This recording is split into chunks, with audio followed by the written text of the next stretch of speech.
አሁን መከልከል አንችልም። መታወቂያ ያስፈልገኝ ማለት ይቻላል። ለምሳሌ እያንዳንዱ የብር ኖት ላይ አርማው ቢደረግ እኔ 200 ብር ልጠቀም ማለት ይቻላል። ካልጠቀም ምን በልተህ ትበላለህ ትኖራለህ። እያንዳንዱ ምንበላበት ትሪ ላይ ምንበላበት ሳህን ላይ ምንጠጣው ኩባያ ብርጭቆ ላይ የምንገዛው ሞባይል ላይ የምንለብሰው ልብስ ላይ አርማውን ቢያደርጉ አይ ይሄን ልብስ አለብስም ትላለህ፣ ራቁትን ትሄዳለህ።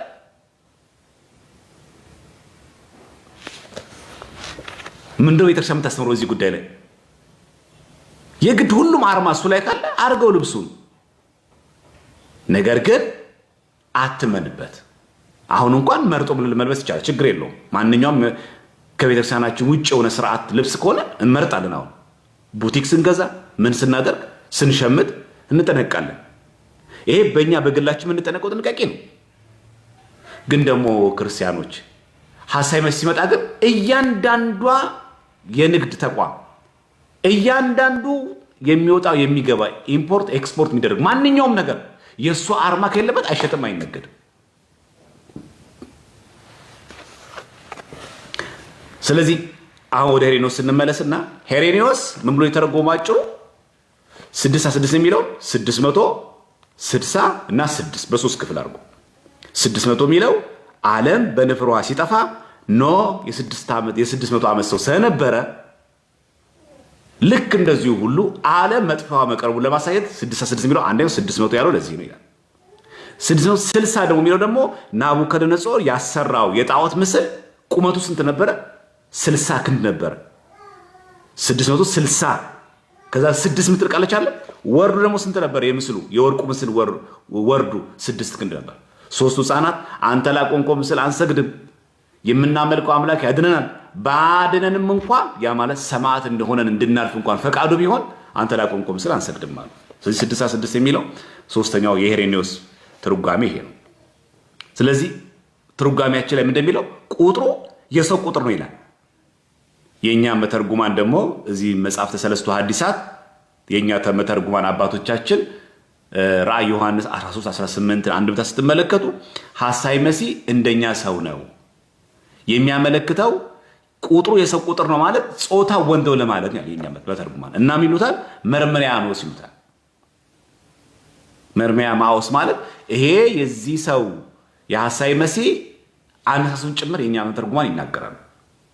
አንዲት ከነገደ ዳን የሆነች አንዲት ሴት የሙታን መካነ መቃብር ላይ ትቆምና ያ ማለት መቃብር ስፍራ ላይ ትቆማለች። አንዲት ሴት ማለት ከርዛ ከነገደ ዳን የሆነ ሰው መጥቶ ይደፍራታል። ይሳ ትጮሃለች። ስትጮህ ምን ሆነች ነው ይሏታል። ተደፍሬና ሰው መጥቶ እንደምትለው እኔ በድንግልና ነው የጸነስኩት፣ እኔ ማርያም ነኝ፣ የምወልደው ደግሞ ክርስቶስ ነው ትላለች።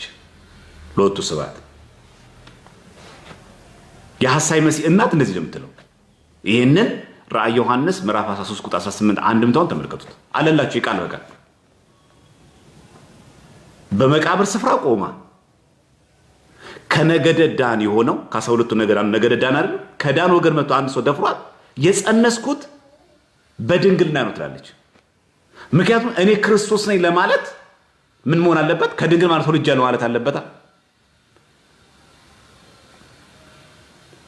መጀመሪያ ሐሳዊ መሲህ የሚመጣው በእነዚህ ተታሎ በዚህ ተካቦ በዚህ ተሸፍኖ ይመጣል። ካባ ለብሶ ይመጣል። ተሸፍኖ ቅዱስ መስሎ ማለት። ከዛ ትጮኻለች፣ እኔ ድንግል ማርያም ነኝ የምጸንሰው ክርስቶስ ትላለች። ማይደርስ የለም 9 ወር ሲደርስ ትወልዳለች። ስትወልድ ይሄ ክርስቶስ ነው ትላለች። ሰይጣን ያድርበታል። ከዛ ይሄ ሰይጣን ያደረበት ሰው እኔ ክርስቶስ ነኝ ይላል። ከዛ ተአምራትን ይሰራል። የሱ ምልክትና አርማ ያለበት በሙሉ ያጠፋል። 66 የተባለው ይሄ ሕፃን ነው ባጭሩ። ስለዚህ በእኛ ቤተ ክርስቲያን ይሄን በተመለከተ ምን ማድረግ አለብን የሚለውን ነገር እንመለከተዋለን። እንደውም አንድ አረጋዊ አለ፣ ፓሲዮስ የሚባል አረጋዊ። ይሄው በቅርቡ ነው በ1994 ዓ.ም ከሞቱ አስቀድሞ አንድ ያየው ራእይ አለ።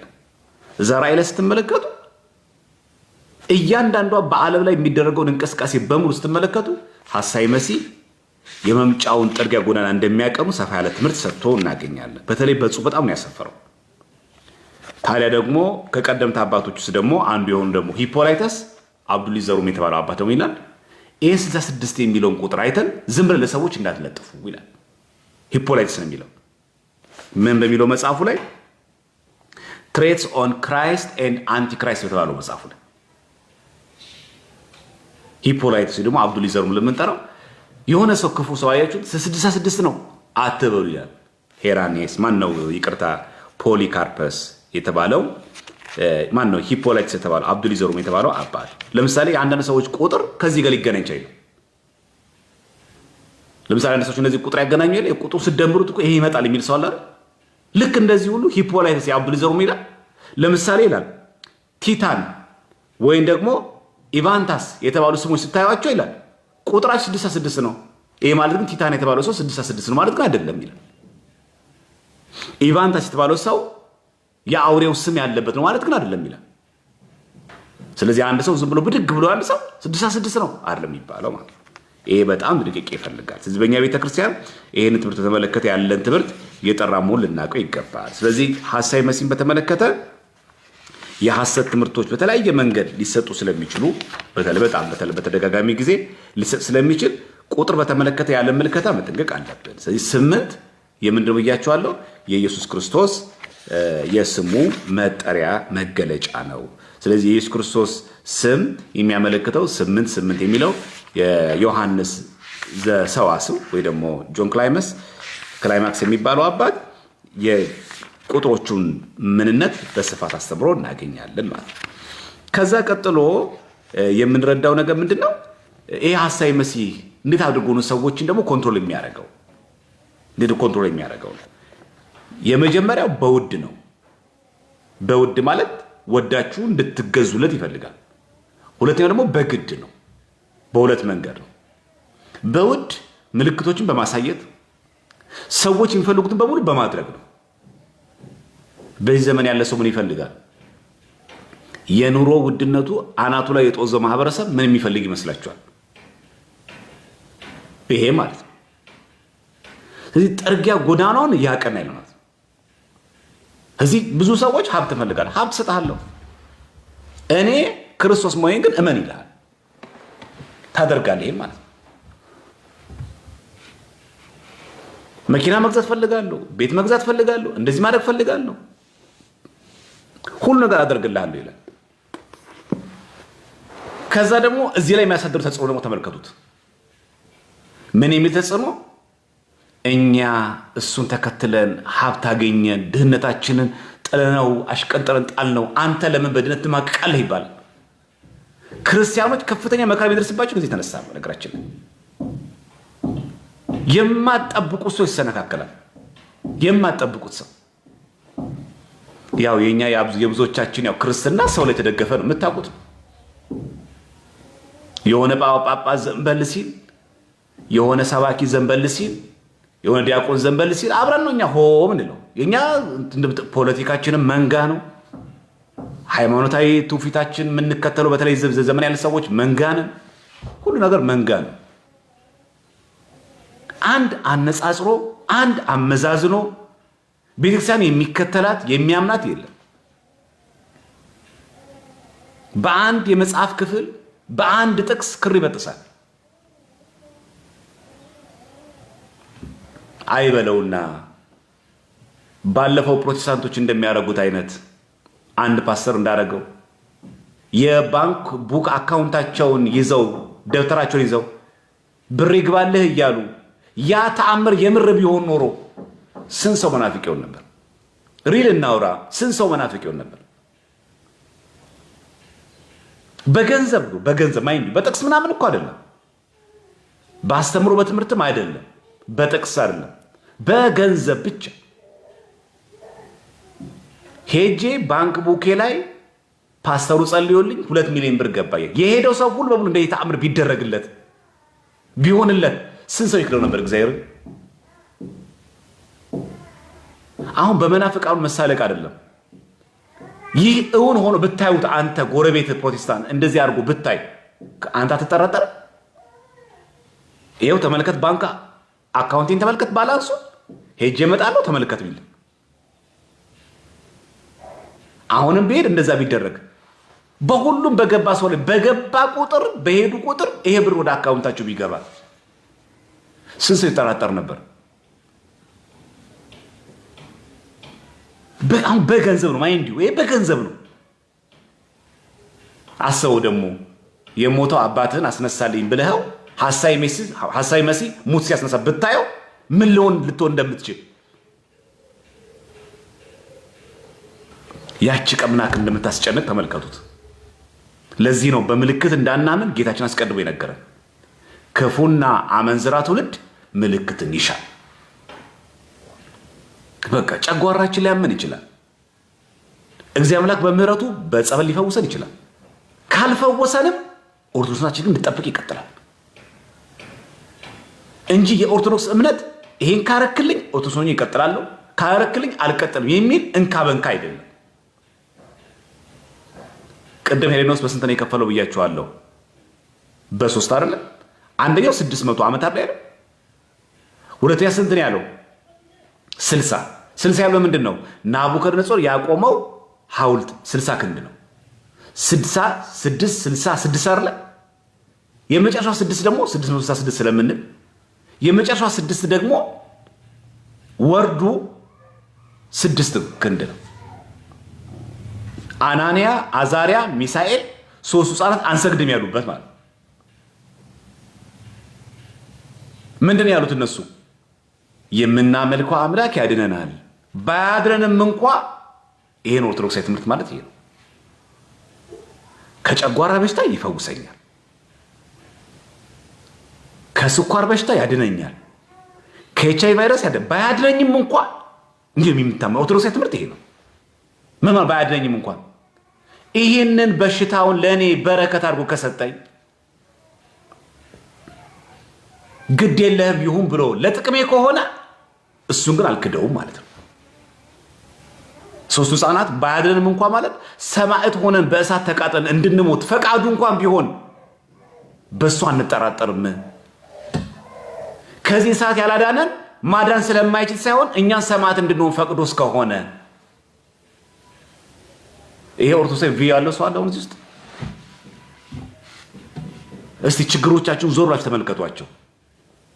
በጣም እንዲቀረፉላችሁ የምትፈልጓቸው በጣም ክሮኒክ የሚባሉ ችግሮችን በጣም በቃ ሴቨር ነው፣ በጣም ከባድ ነው፣ እኔ አስቸኳይ፣ በጣም አስቸጋሪ፣ ከፍተኛና አስጊ ደረጃ ደርሰው የምትሏቸውን ደረጃዎች አውጧቸው እስቲ። በጣም ችግሮችን እግዚአብሔር ከነዚህ ሁሉ ችግሮች አንደኛ ከሚባሉ በጣም አሳሳቢ ከሚባሉ ችግሮች ሊያድነን ይችላል። ባያድነንም እንኳ አንተ ላቆምከው ምስል አንሰግድም ነው የሚባለው። ሰይጣን ላቆመው ምስል አንሰግድም ነው የሚባለው። ኦርቶዶክሳዊ ቪው ማለት ይሄ ነው። ከፕሮቴስታንት የሚለየን እዚህ ጋር ያለው ጌታ ተአምር አደረገልኝ፣ እንዲተፈወሰልኝ፣ እንዲተደረገልኝ፣ እንደዚህ ተደረገልኝ አይደለም። ያደርገዋል፣ አዎ እናምናለን። ይሄን ባያደርገው እንኳ ማዳን ስለማይችል አይደለም። አንቺ ከጠገብሽ አትቻይም፣ ግድ የለም ይሄ ህመም ላንቺ ኩርኩም ይሁንሽ ካለስ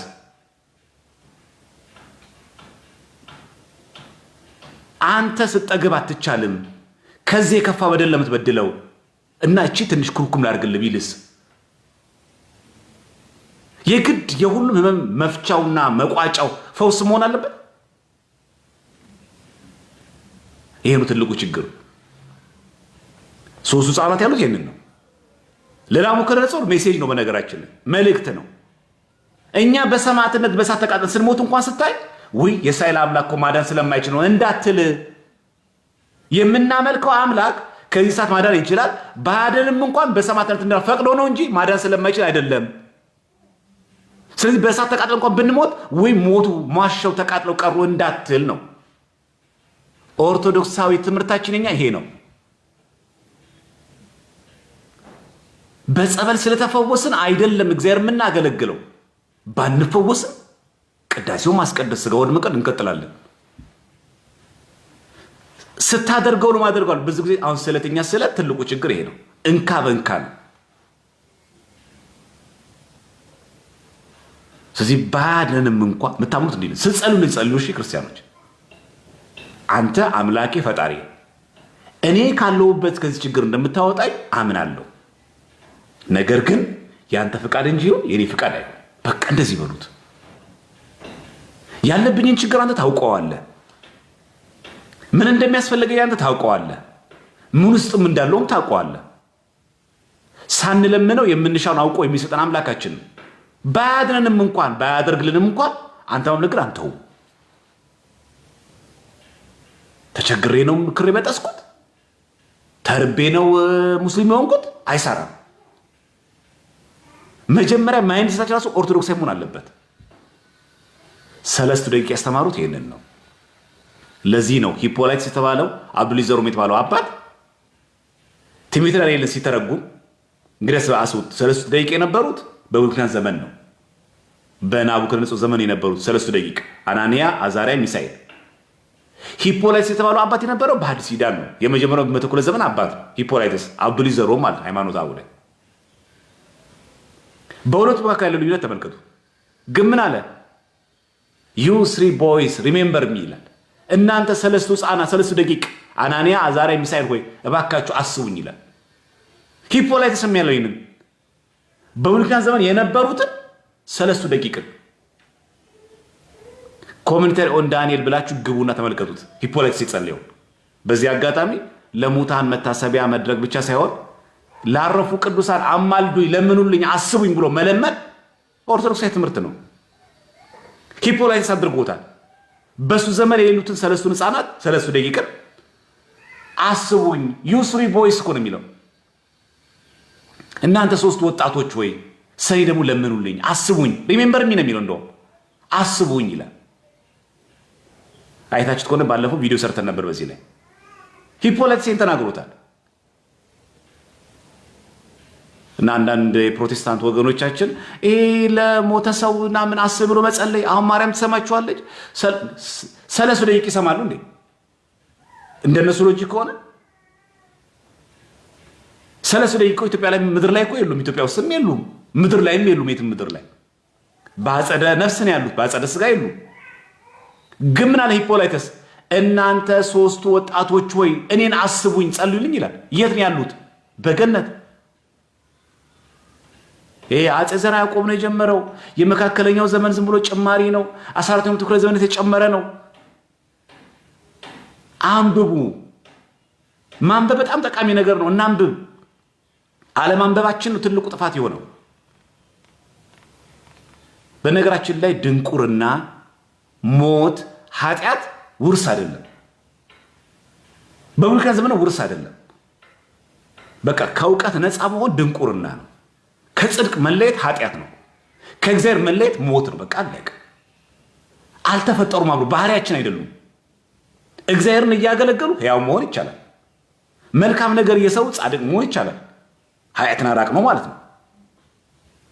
ቃለ እግዚአብሔርን እየተማሩ በእውቀት መሞላት ይቻላል። ድንቁርናን አራቅ ነው ማለት ነው። ድንቁርና፣ ኃጢአት፣ ሞት ባህሪያዊ አይደሉም። ማራቅ ይቻላል። ሞትን ድል እኮ መንሳት ይቻላል። ድል የነሳዋል የሚለው ሁለተኛ ሞት አያገኘው ማለት ለራእየ ዮሐንስ ያለ ድል የምነሳው ምኑን ነው? ኃጢአትን ነው። በጾም በጸሎት ድል ስነሳት ሞትን አናያትም። ስለዚህ እኛ የምንከተለው ተአምር ላይ ያለ ምልክታ በጣም መስተካከል አለበት። ጸበል ቦታ እንሄዳለን፣ ገዳማት እንሄዳለን፣ ጠበል እንጠመቃለን። እንካ በእንካ አይደለም። እንደዚህ ብላችሁ እንዳትጸልዩ ኦርቶዶክሳውያን። ደግሞ ምን እንዳትዘባበቱ። እገሌ ግን እግዚአብሔር አምላክ ለምን ደሞ አይመረው አይባልም። ምን ሆኖ ነው ግን እሱ ግን ይኸው ምናልባት እኛ ማናውቀው ኃጢአት ኖሮበት ይሆን አትበሉ። አንተን ማን ጻድቅ አደረገ? በጣም ጎበዝ እኮ አገልጋይ ነበረ። በጣም ጎበዝ እኮ ልጅ ነው እኮ አፍ ነው የሚያስከፍተው። ምን ሆነ እንደዚህ ታመመው? ምን ሆነ ችግር ሲወደቀው? የሆነ ነገርማ ለእግዚአብሔር የሚያውቀው አትበሉ። ጳውሎስን ማሰብ ነው። ጳውሎስ ውጋት በሽታ ነበረበታል። ውጋት እኮ ነበረበት። ከፍተኛ የሆነ ሀዳጊት የምትባል ውጋት በሽታ ነበረችበት። የጎን ውጋት ሁለተኛ ቆሮንቶስ ምዕራፍ 12 ተመልከቱት። እዛ ላይ አለ። ጳውሎስ ምንድን ያለው? እባክህን አምላኬ ሆይ ደከምኩኝ፣ ይሄ ውጋት በሽታ አቃተኝ። ጳውሎስ ሆኜ ያንተ ምርጥ ዕቃ ተብዬ በልብሴ ጨርቅ ድውይ ይፈውሳለሁ፣ አንካሶች ይዘላሉ፣ እውር ይበራል፣ ሙት ያስነሳል። ጳውሎስ ግን የራሱን በሽታ ግን ውጋት ግን ማደመን አልቻለም። ለምን? ያቺ ደዌ ዘንጽ ስለሆነች ነው። ያቺ ደዌ ዘእሴት ስለሆነች ነው። ቅዱሳን ሲበቁ እንዳይታበዩ አንድ የሚያቀታቸው ነገር ይሰጣቸዋል። ለምን? እውር እንኳን ባበራ፣ አንካሳ እንኳን ባዘልል፣ በልሳን እንኳን ብናገር፣ የፈለግኩትን ገቢረ ተአምራት ባደርግም እኔን ግን የሚያቀታኝ አንድ ነገር አለ እንዲሉ በትዕቢት ያን ሁሉ መንፈስ የጸጋቸውን እንዳያጡ እግዚአብሔር አምላክ የሚያቀታቸው ነገር ይሰጣቸዋል።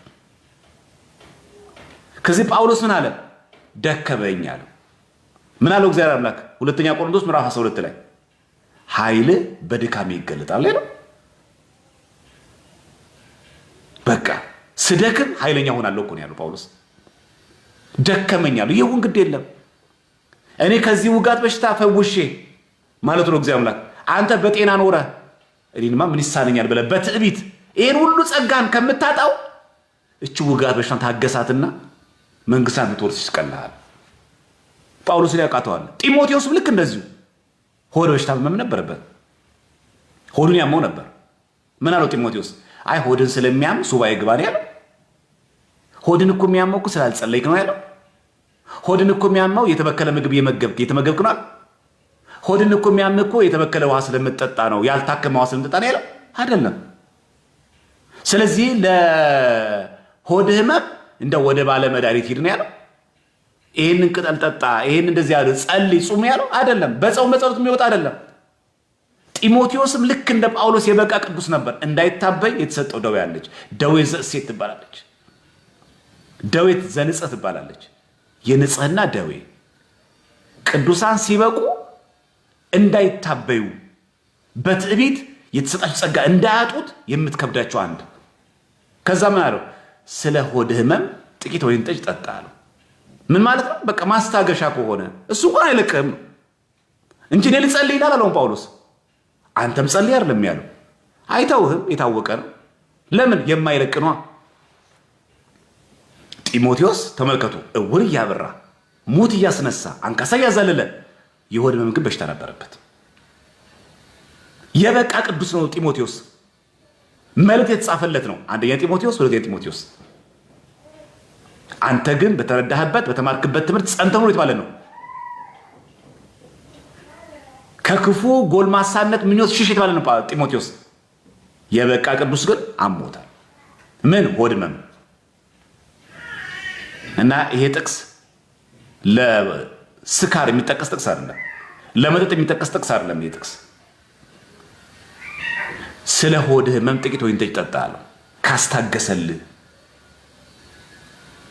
እንጂ ጸልይ ይተውሃል እኮ አላለውም። ደዌ ዘንጽ ነዋ። ከጥንቃቄ ጉለት የመጣ በሽታ አይደለም። ከአመጋገብ ስርዓት መቃወስ የመጣ በሽታ አይደለም። የተበከለ ምግብ በልቶ የመጣ በሽታ አይደለም። የተመረዘ ምግብ በልቶም አይደለም። ወይ ደግሞ ባለመጸለዩ ባለመጾሙ አይደለም። ቅዱሳን ሲበቁ ማይለቃለ። ለምን? ጢሞቴዎስ በሚያደርገው ገቢረ ተአምራት ጳውሎስን መስሎ ጳውሎስን አክሎ በቅድስና ሲመላለስ ይሄ ሁሉ የተሰጣው ጸጋ እግዚአብሔር በትዕቢት እኔን እኮ የሚያቀታኝ ነገር የለም፣ ሁሉ ነገር ላድርግ ስል የኔ እጅ ያደርጋል፣ ሙት ያስነሳል፣ እውር ያበራል፣ በዛ ላይ ወንጌል ሰባኪ ነኝ ብሎ እንዳይታበይ እኔን እኮ የሚያቀታኝ ነገር አለ ብሎ ፈጣሪውን እግዚአብሔር እንዳይረሳ የሆድ ህመም በሽታ ተሰጠው። ጳውሎስ ምን ነበረበት አልኳችሁ? ውጋት። ጢሞቴዎስስ የሆድ በሽታ ነው። እኛ ማን የሚሉ ታዲያ ቅዱሳን እኛ እዚህ ውስጥ ያለን ሰዎች ሁሉም በሽታ የግድ ፈውስ ነው እንዴ መሆን ያለበት? ማን የሚሉን እኛ? የእነሱስ ዘንጽህ ነው። ደዌ ደግሞ ዘእሴት ደግሞ አለ። የኢዮብ ከራስ ፀጉር እስከ እግር ጥፍሩ በቁስል። ይሄ ደዌ ዘእሴት ይባላል። ዋጋ የሚያሰጥ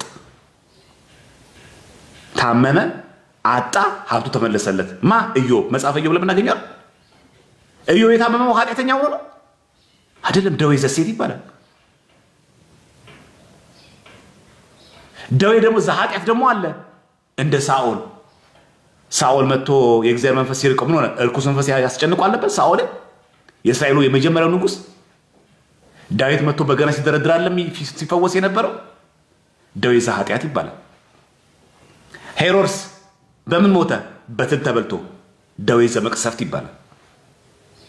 ስለዚህ ስንት ደዌ ያለ ማለት ነው? 4። ቅዱሳን ሲበቁ እንዳይታበዩ ከንጽህናቸው ቅድስናቸው የተነሳ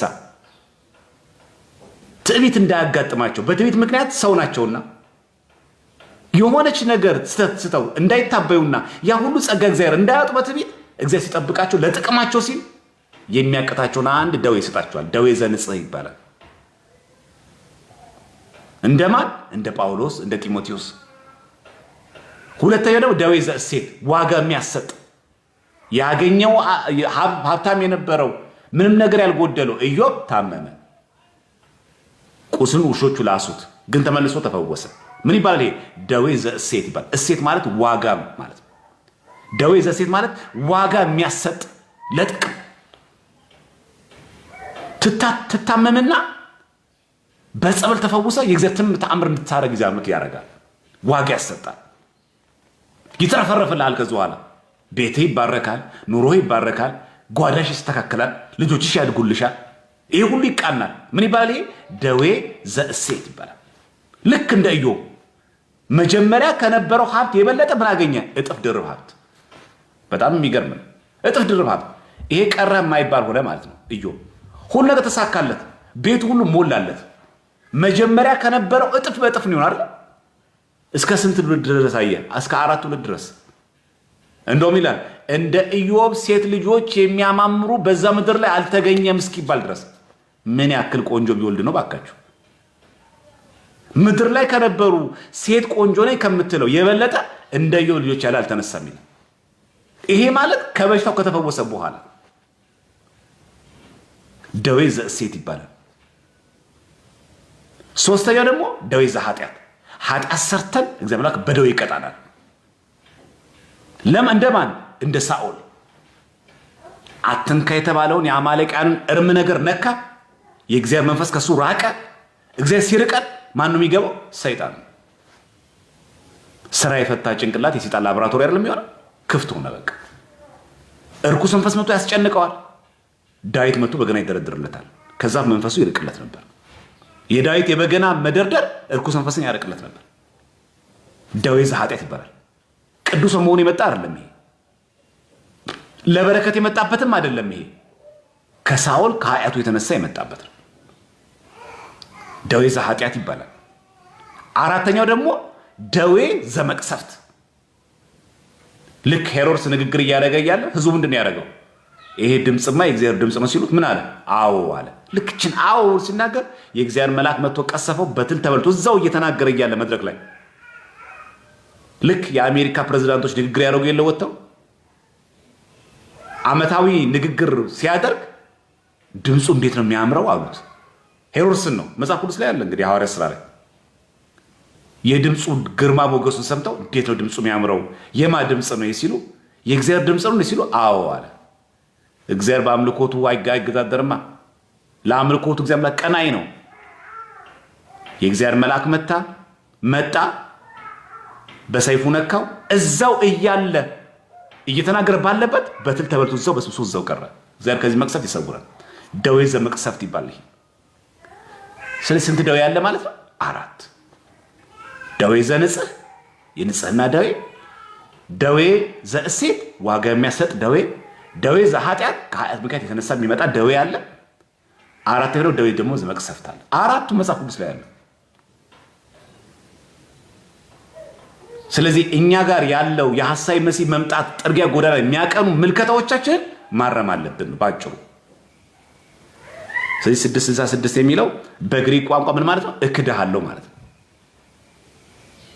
ስለዚህ በግሪክ ፊደሎቹ 66 የሚለው አይድኔ ማለት ነው። በቃ አልቀበልም፣ ክጃለሁ ማለት ነው። እክዳለሁ ማለት ነው። እውነት ነው። 66 ሲጀምር እግዚአብሔር ካደ ነው። እና የኛ አሁን ፈውስ ላይ ያለን ምልከታ በጣም በጣም መስተካከል አለበት። በጣም አሁን እንኳን ስንት ውዝግብ ውስጥ እንደገባ የምታውቁት ነው። በጥቂት ነገር ሐሳዊ መሲህ መጥቶ ደግሞ ተአምር ሲያደርግ ደግሞ ተውት።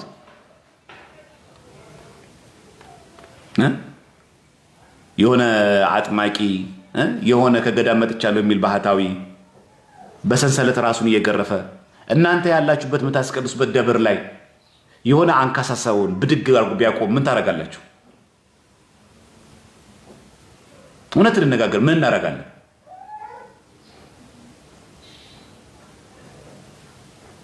አሁን እኛ ለሐሳዊ መሲህ አንመችም። ለምን እንወሻሻለን? በቃ አይነ እዛ የምታየው የኔ ቢጤ አይነ ስውሩ የኔ ቢጤ ብድግ አድርጎት እጁን ነክቶት አይር ቢያበራለት እና አይናማ ቢሆን ምን ትላለህ አንተ? በአይኔ ነው ያየሁት በብረቱ። እኛውን ሐሳዊ መሲህ ታዲያ እንደዚህ አሾሩን በደንብ አያቀልጠውም። ታዲያ ይሄ የኢትዮጵያ ሕዝብ በአይኔ ብረቱ ነው ያየሁት፣ ምንም አላለም። በአይኔ ብረቱ ነው ያየሁት፣ የሰራው በአይኑ ብረቱ። እኛን በደንብ አድርጎን ምልክት እያሳዩ የሚጠራርጉ ተው የሚሉን ሰዎች ጭምር እንቃወማቸዋለን። አይተናል በአይናችን። ታዲያ ይሄ ህዝብ ታዲያ ሐሳዊ መሲህ አሁን ቢመጣ እንዴት ይቆማል? ሀብታም መሆን ፈልጋለሁ፣ ይሁንልህ። ትልቅ ቪላ ቤት ፈልጋለሁ፣ ይሁንልህ። ታምም ያለው ተፈወስ። በእግዚአብሔር ስም እኮ አይደለም። ሐሳዊ መሲህ ምልክት አደረገልህ። ጊዜያዊ የሆነ ሀብት፣ ጊዜያዊ የሆነ ጤና፣ ጊዜያዊ የሆነ እንትን እድገት ይሰጥሃል። ከዛስ? ስለዚህ ዝም ብሎ ሰው ላይ መፍረድ አይደለም። ማናችንም አናቆም የት ቦታ እንደምንቆም። ለዚህ ነው ብርሃነ ዓለም ቅዱስ ጳውሎስ ማንም የቆመ የሚመስለው እንዳይወድቅ ይጠንቀቃል። አትታበዩ። ብርቱ ጸሎት ያስፈልጋል። ክርስቲያኖች ድንገት የሚባል ተአምረኛ ቤት የለም። ይሄን የሚያደርገው እግዚአብሔር አምላክ ለተለዩ ሰዎች ወደ ድህነት ወደ እምነት እንዲመጡ ስለተፈለገ ክርስትናችን ድህነታችን ራሱ በአንድ በቅጽበት የሚሆን ድህነት የለንም። እኛ ተጠመቀ፣ ሜሮን ተቀባ፣ ስጋው ደግሞ ተቀበለ፣ በቃ ድና ጸድቃን ይበላል። እስከ ሞት ድረስ መጣ። ተጋድሎ አለው። ፈውስም ልክ እንደዛው ተጋድሎ አለው። እና የኛ የእምነታችን ጉዳይ አሁን በሐሳዊ መሲህ በተመለከተ ባለፈው ያነሳውላችሁ ይሄ መጽሐፍ አሁን የምንማማርበት ያለው ስለ 66 ያነሳውላችሁ እዚህ ላይ ነው ያለው። 66 የሚለው ቁጥሮቹን በተመለከተ ሄሌኖስ የተረጎመው ትርጓሜ በአማርኛ ተርጉሞታል። እዚህ ጋር ሳሙኤል ፍቃዱ የተባለው ወንድማችን እንዲሁም ደግሞ ስለ ሺህ ዘመን ክርስቶስ ከቅዱሳኑ ጋር መጥቶ 1000 ዓመት ይነግሳል ብሎ የፕሮቴስታንቶች ትምህርት ጭምር ሰት መሆኑን ጭምር አጎልቶ እዚህ መጽሐፍ ላይ እናስቀምጣል። እዚህ መጀመሪያ ስለ ሐሳዊ መሲህ ያለ ምልከታ ኔጌቲቪቲ ወይ ደግሞ ፖዚቲቪቲ ከማስቀመጥ በፊት መጀመሪያ አስቀድሞ የቤተክርስቲያን ትምህርቷ ምን ነበር የሚለው እንጂ ስለ ምጽአተ ክርስቶስ መማር ያለብህ ኢትዮጵያ የዓለም ብርሃን ናት ከሚሉት ማህበራት አይደለም። ቴድሮስ ይመጣል ከሚሉ ማህበር አለ የምትማረው። መጀመሪያ ከቤተክርስቲያን የምትማረው ማህበሩን ቤተክርስቲያን ይመሰርታል። በማህበሩ አቋም ነው ቤተክርስቲያን ትምህርት የሚቀየረው። አረ ሰዎች ልብ ግዙ ባካችሁ። ኢትዮጵያ የዓለም ብርሃን የሚል ማህበር ነው ቤተክርስቲያን ትምህርት የሚቀየረው።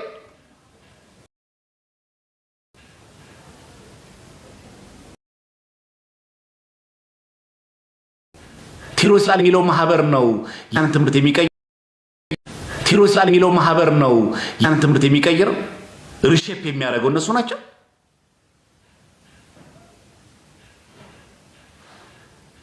ይሄ አንዱ በቃ ማንነቀው ለዚህ ነው። እኛ በቃ የገባንበት ማህበር በደንብ ማወቅ አለብን። ራሱ ኢትዮጵያ ትልቅ ናት፣ እውነት ነው። ቅድስት ሀገር ናት፣ እውነት ነው። ታሪኳ ትውፊቷ ይለያል፣ እውነት ነው። አረንጓዴ ቢጫ ቀይ ግን የድህነታችን አርማ አይደለም። የኛ የድህነት አርማ መስቀላችን። አረንጓዴ ቢጫ ቀይ የሀገራችን ባንዲራ ነው። አረንጓዴ ቢጫ ቀይ አድርገህ ቤት ላይ ስለሰቀልከው ስለ አድኖ ላይ ደግሞ አስለ ኮድ ስለሰጠ እንደዛ እኮ ነው የሚናገሩት። በጣም የሚገርሙ እኮ ናቸው ኢትዮጵያ ዓለም ብርሃን የሚባሉት። ይሄን ቤቱ ያስቀመጠ ሰው ስለ አስሎ ኮድ የሰጠ ሰው ይጸድቃል። እንደዚህ አይነት ድነት አለ ቤተክርስቲያን ትምህርት ላይ። መስቀል ዘቅዝቆ ይሰጡሃል። አሁን እየወጣሉ ስዕሎች ተመልከቱ። እመቤታችን ቃል ኪዳን ሲሰጣት ክርስቶስ ቃል ኪዳን ሲገባላት ማለት ነው አክሊል ሲያደርግላት እዚህ ተመልከቱ። መስቀሉ እንዴት እንደሆነ ተዘቅዝቆ ስላሴ ዓለማት እንደዚህ ቢያዙበት መስቀሉ ተመልከቱ ተዘቅዝቆ። ስዕል እንኳን ስንገዛ እንኳን አንመርጥም።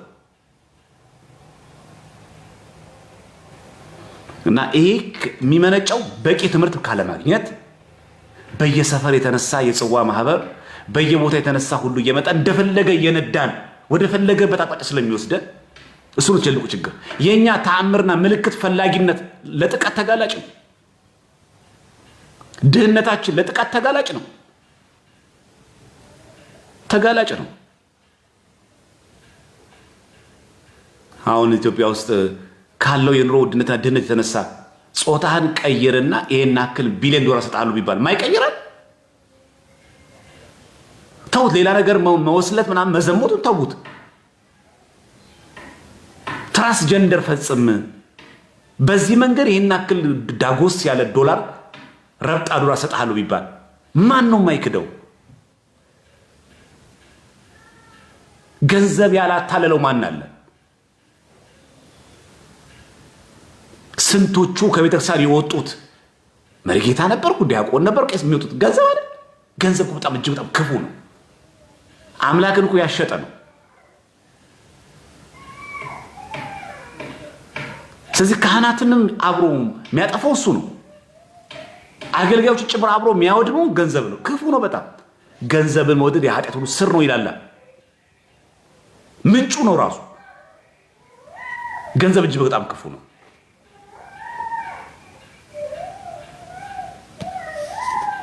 ዛሬ አንድ ሰው በገንዘብ ምንም የማይሆን ነገር አለ። አበል ከተከፈለው እኮ የትም ቦታ ላይ ደኩ መዘመር የሚችል ሰው እኮ ለኛ ህዝብ። ይሄ የኦርቶዶክስ ቤተክርስቲያን እኮ መድረክ አይደለም፣ ይሄ ቦታው እኮ አይደለም ብሎ እንኳን አይመጥንም። አበል ከተከፈለው ብር ካለበት የትም ሄዶ ይዘምራል። የመናፍቃን አዳራሽ ገብቶ ይዘምራል። ብር ብቻ ክፈሉት። በጣም ጥቂት ዘማሪያን ናቸው ለሃይማኖታቸው በጣም ቁጥብ ማይደራደሩ። የለም ይሄ ሃይማኖት አይፈቅድም አላደርገው፣ ጉባኤውን አቋርጦ ከመናፍቅ ጋር አላገለግልም የሚሉ፣ ከመናፍቅ ጋር አልዘምርም የሚሉ ቋሚ የሆኑ ለሃይማኖት ተቆርቋሪ ሰዎች አሉ። በጣም ጥቂት ናቸው። ብዙዎቻችን ግን በገንዘብ እንጠፋለን። ስለዚህ ስለ ሐሳዊ መሲህ መምጣትና ሲመጣ ይሄ ምልክት ተጠንቀቁ አይደለም። መጀመሪያ የገንዘብ ፍቶትን ቆርጠጣል። ከዛ ነው 200 ብር ላይ 66 አርማው የ100 ብር ላይ እንደዚህ ያለ 50 ብር እንደዚህ። መጀመሪያ የገንዘብ ፍቶትን መጀመሪያ ቆርጠጣ ነው። መጀመሪያ ክፉ የሆነና አመንዝራ ትውልድ ምልክት ነው የሚሻው። መጀመሪያ ከምልክት አመንዝራነት ውጣ። የሚቀድመው ይሄ ነው። መጀመሪያ አመንዝራ የሆነ ትውልድ አለ ምልክት የሚሻው።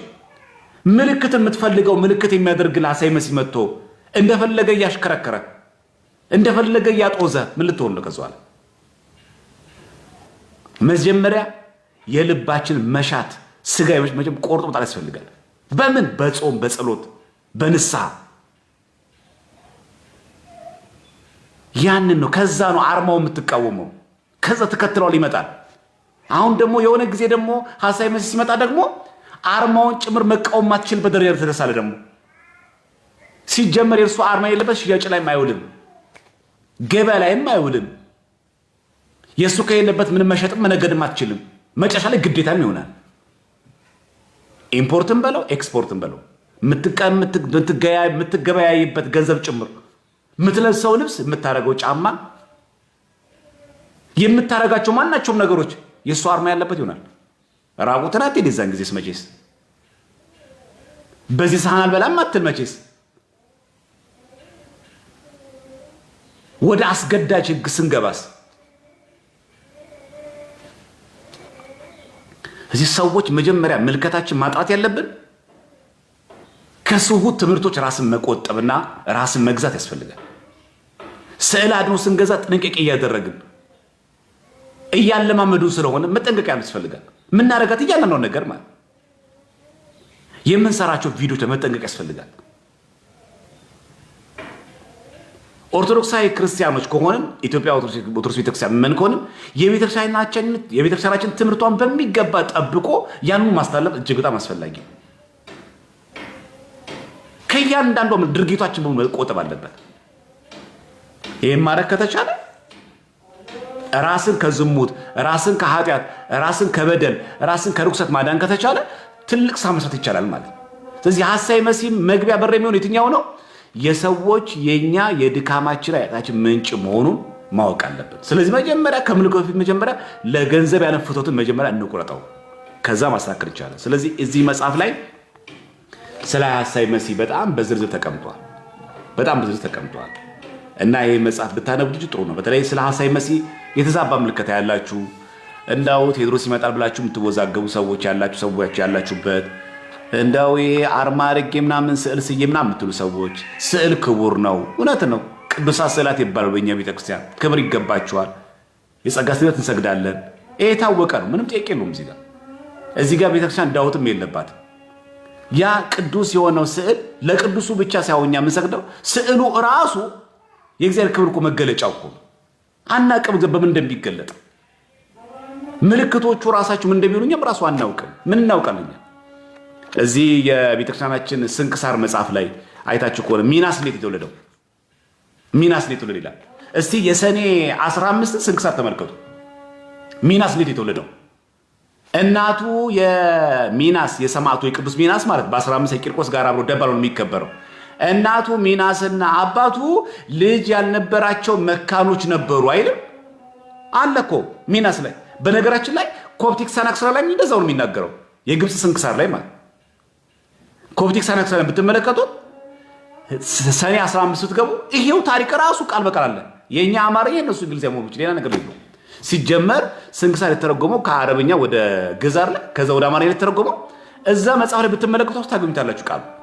ሁለቱም ባልና ሚስት ልጅ ያልነበራቸው ነበሩ። ቤተ መቅደስ ሄደው ምንም አይነት ልጅ አተው ህፃናት ሲጫወቱ አይተው ቀኑ ይላል። ልክ ሐና የእመቤታችን እናት እንደቀናችሁ ቀናት እኛ መቼ ልጅ ምንወልደው፣ እኛ መቼ ልጅ ምንወረን፣ መቼ ነው በልጅ ምንጎበኘው፣ መቼ ነው ነገር የሚሞላልን ብለው እግዚአብሔርን ተማጸኑት። ከዛም ይላል እዛው ስታነቡት ከድንግል ማርያም ስዕል ነው የሚለው። እግዚአብሔር ያሳያችሁ። ከድንግል ማርያም ስዕል አሜን የሚል ቃል ወጣ ይላል። እንደዚህ ነው የሚለው። ከድንግል ማርያም ስዕል አሜን የሚል ቃል ወጣ። የዛን ጊዜም የቅዱስ የሰማዕቱ የሚናስ እናት ጸነሰች። ማለት ሚናስን ስዕሉ እኮ ነው የተናገረው። በመጽሐፍ ቅዱስ ላይ ኦሪት ዘጸአት ምዕራፍ 25 እንደሚለው ሁሉን ነዋያቶችን ቅዱስ ሙሉ ትቀባለህ፣ የሚነካውም ሁሉ ቅዱስ ነው የሚለው። መቅደሱ ራሱ ቅዱስ ነው። ተራ ግንብ አይደለም፣ ተራ በር አይደለም። የቤተ መቅደስ በር ስዕሉ ራሱ ተአምር ይሰራል። በስዕሉ ግን አዶ ተአምር እንዲሰራ የሚፈቅድ ማን ነው? እግዚአብሔር።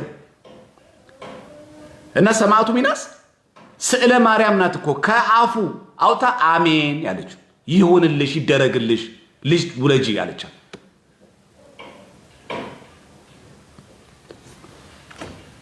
ስለዚህ ዘ አይኮን ኦፍ ሜሪ ነው የሚለው የእመቤታችን የድንግል ማርያም ስዕል አሜን ያለችው ሚናስ ከዛው ላይ ተወልደው። ስዕላት ራሱ የእግዚአብሔር ክብር መገለጫዎች ናቸው። ይናገር አምላክ። ለነገሩ እንኳን ቅዱሳት ስዕላት ቀርቶ ምስለ ፍቅር ወልዳን ቀርቶ የበላም አህያ ይናገርልን እግዚአብሔር አምላክ።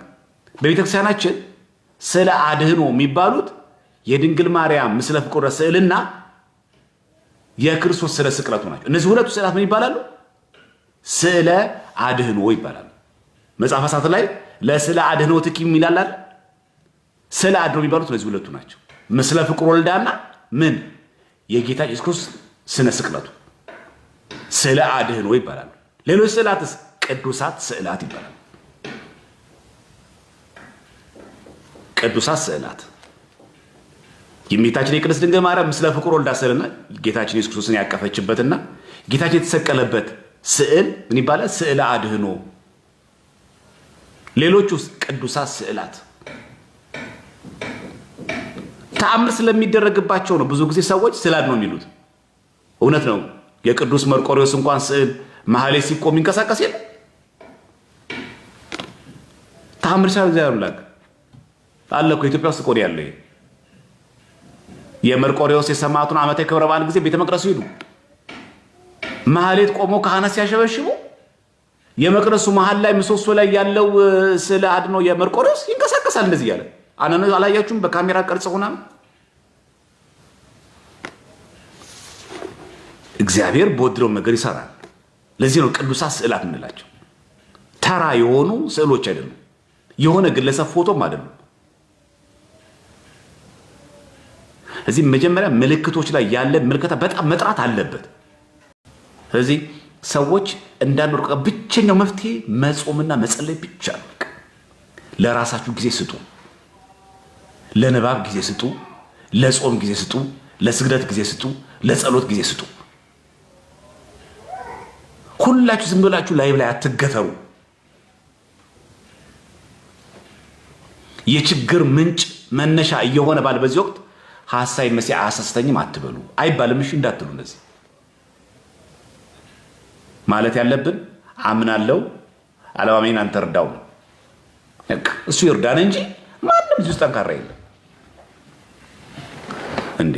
ያው በኢትዮጵያ ውስጥ ያለው አሁን ያለው የድህነት ምናምን ችግራችን ሐሳይ መሲህ እኮ ትልቅ ተአምር እኮ ማድረግ አይጠበቅበትም። ሙት ያስነሳል እኮ ነው የሚለው።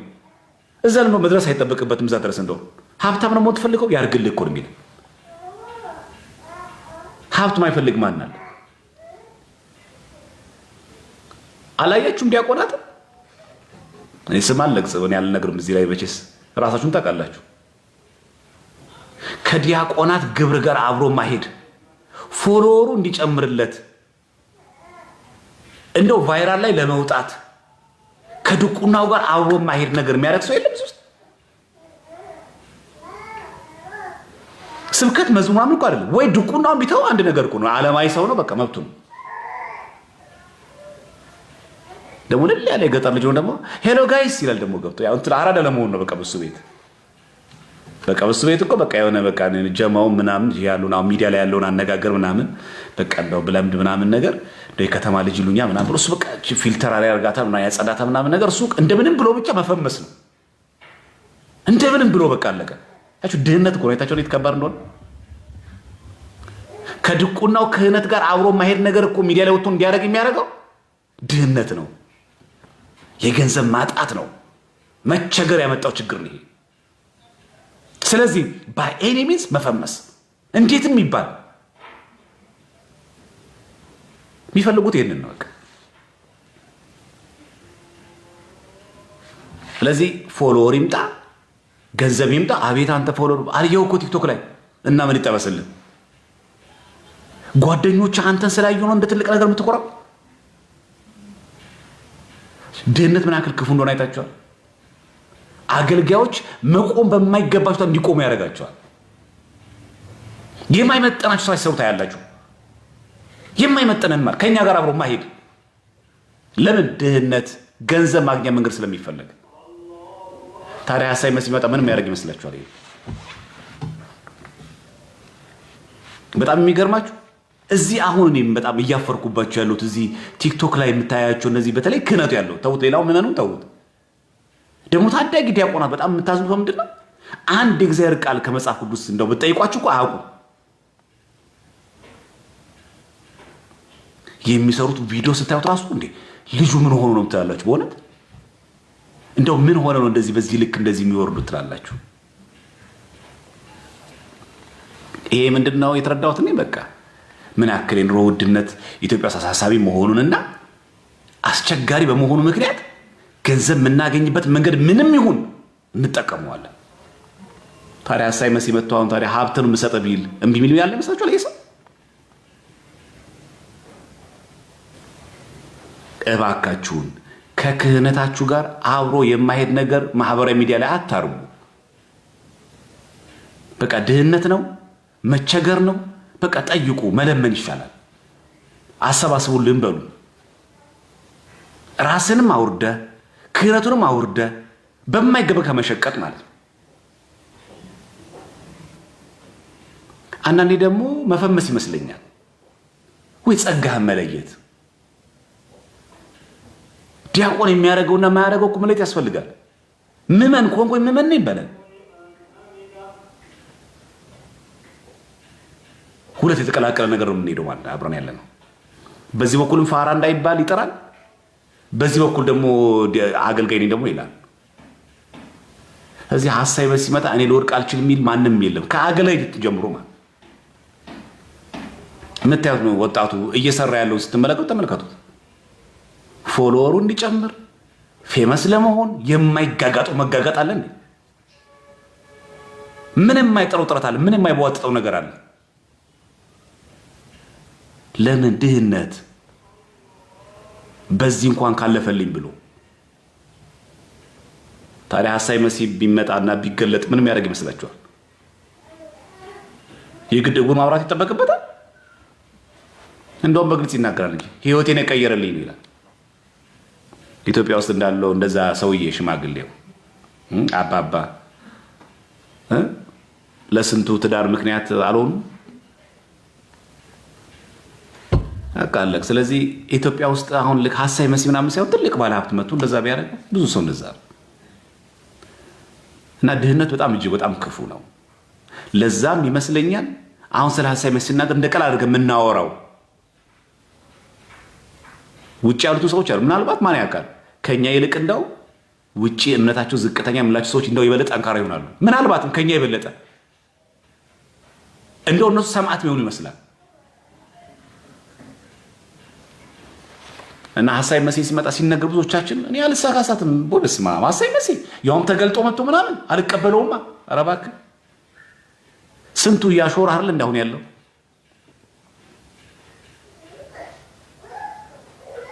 አሉ እኮ ለድህነት ብለው አደንዛዥ እጽ የሚያዘዋውሩ የሉ።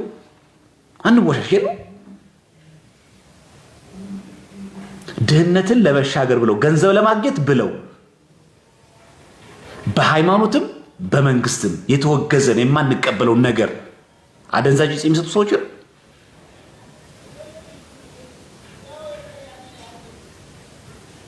አናውቅም።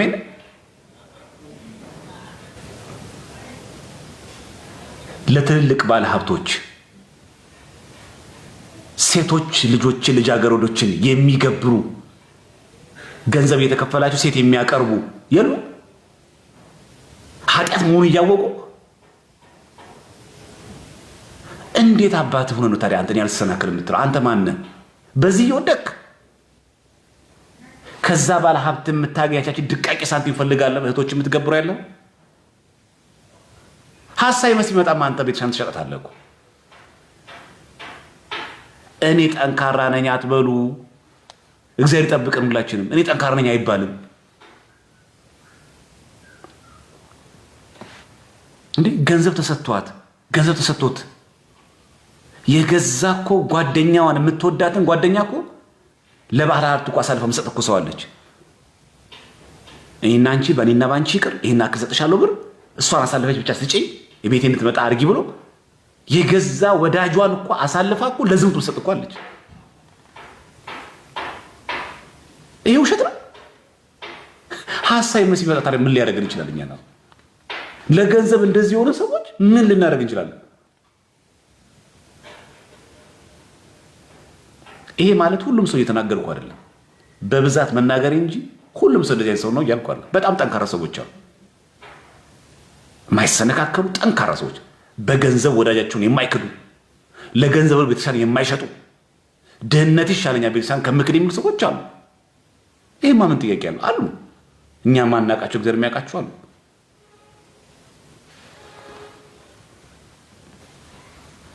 እና እኛ በጣም በሰርታ ችግሮች አሉ። እና አንዳንድ ጊዜ ስለዚህ ትምህርት በምንማርበት ጊዜ ራስን የሌለ ጠንካራ አድርጎ ማሰብ በጣም አደገኛ ትምህርት ነው። አደገኛ ጉዳይ እኔ እንኳን ብዙም ችግር የለም ማለት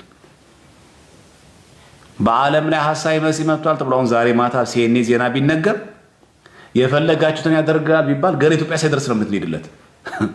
ገና ኢትዮጵያ ሳይደርስ እንሄድለታለን እኛ ራሱ። ኧረ እባክህ እንኳን መጣ ነው ምን ያለውበትን ድህነት ብታየው ኑሮ ኢትዮጵያ ኑሮ አትበለው።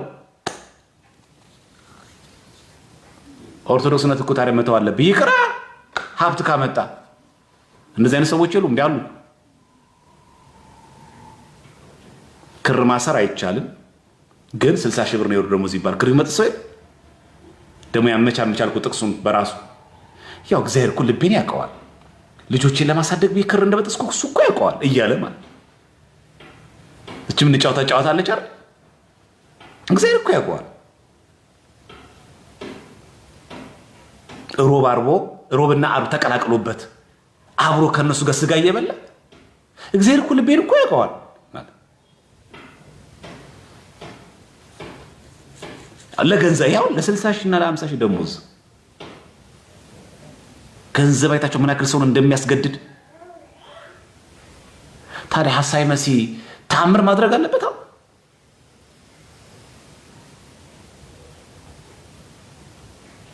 ስለዚህ እውር አብርቶ አንካሳ እዚህ ላይ ምን አደረሰው?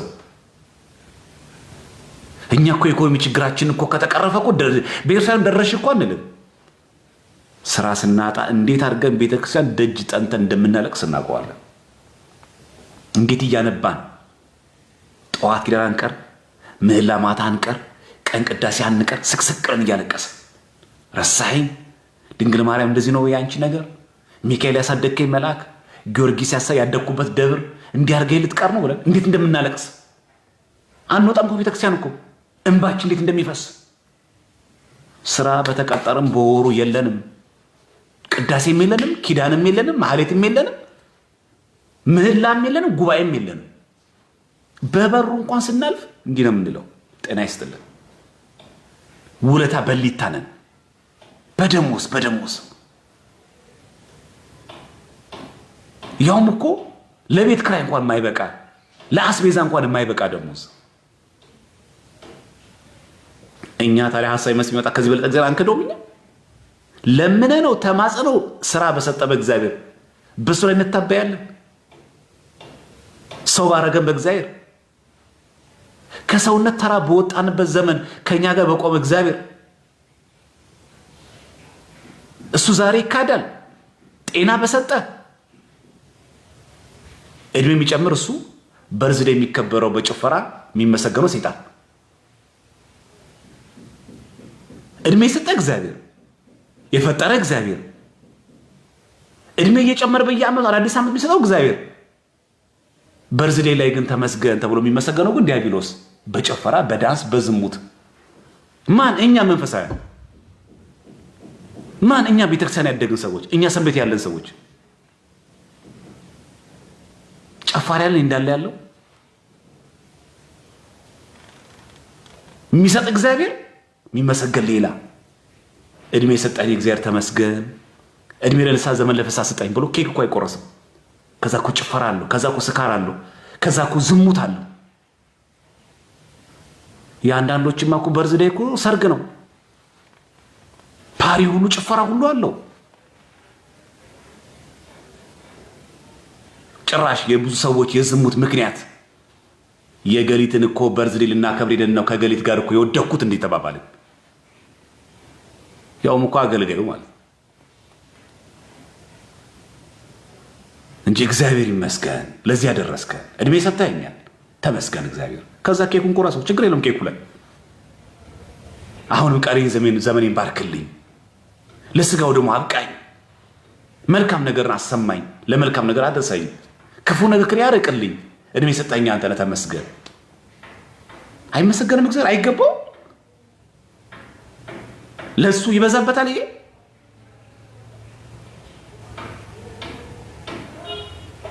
ተመስገን በሉኝ እኮ ሌላ ምን አለን እግዚአብሔር? ክፈሉኝ እኮ አላለም እድሜ ለሚሰጥበት።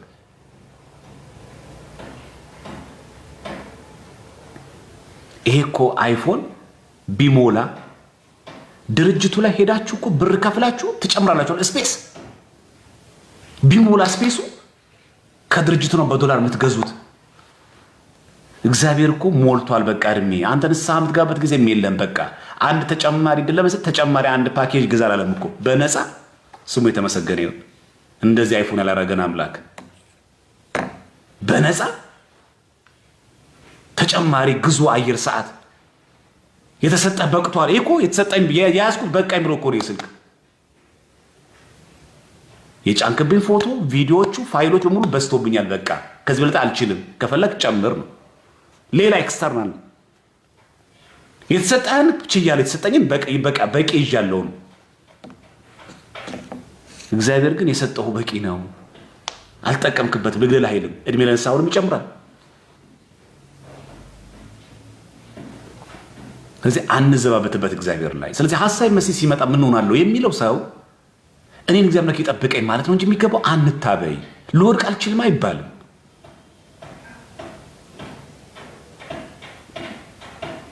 እና በትንሽ ነገሮች መንክር ነን። ማን ነው የሚጸናው በሱ ቤት? በቃ ተውትሽ። ሁሉ ነገር ኃላፊ ነው።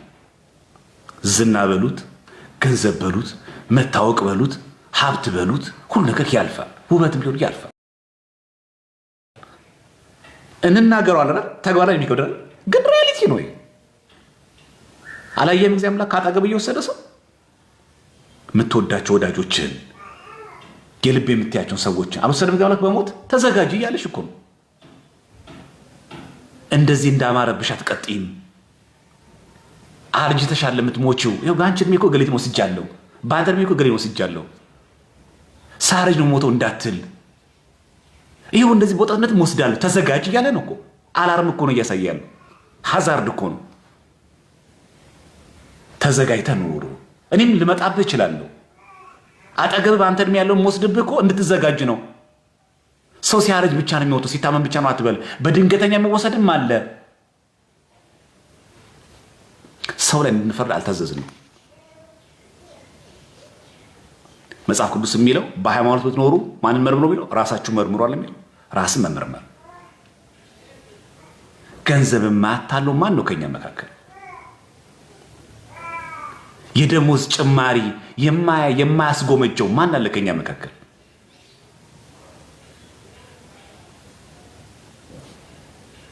የፈለግሽውን አደርግልሻለሁ ከኔ ጋር ደሪ ብትባል እምቢ ምትል ማን ናት? የፈለግከውን እፈጽምልሃለሁ ከኔ ጋር ደር ሲባል እምቢ የሚል ማን ነው? እዚህ ጋር ነው ጥያቄው። ይሄንን እዚህ ጋር ቆመን ነው ማውራት ያለብን። እንችለዋለን፣ እኛ እንጸናለን፣ እኛ በዚህ በኩል እንታመናለን። ይሄ ነው ጥያቄው። እኔ ከኢትዮጵያ አስወጣሻለሁ፣ እኔ ከኢትዮጵያ አወጣሃለሁ፣ ደስ ያለ ቤት ትኖራለህ፣ የፈለግኩን ስራ እሰጥሃለሁ፣ እንደዚህ ትሆናለህ ቢባል ማን ነው የማይጸናው? ማን ነው የሚጸናው? ማን ነው የሚቆመው? ይሄማ ከእግዚአብሔር ጋር ያጣላኛል የሚል ማን ነው? ታዲያ እዚህ ውስጥ ያለ ሰዎች እና አሁን ሐሳዊ መሲህ ምንም ማያረጋኝ የምንለው በጥቂት ገንዘብ የምንሸውድ ሰዎች፣ በጥቂት ገንዘብ አቤት እገሌ እኮ የሚነዳው መኪና እኮ ብታየው በስመ አብ እያለ በመኪና የምንሸወድ፣ በቆርቆሮ ነገ ሄዳ እኮ በነገ ግጭት እኮ ጭምድ የምትል ናት። በዚህ የምንሸወድ እኔ እኮ በቃ እሱን እኮ በቃ መኪና እኮ ብነዳው ብሞት ከዟል ምንል ሰዎች እኛ ነው በሐሳዊ መሲህ ማንሸወደው። እዛ ቤት እኮ አንድ ቀን እዛ ቪላ ቤት እኮ ባድርኩ ከዟል ብሞትም አይቆጨኝ ምንለኛ ነን። አሁን በሐሳዊ መሲህ ፈተና ማንሸወደው እኛንን ጠንካራ ኦርቶዶክሶቹ።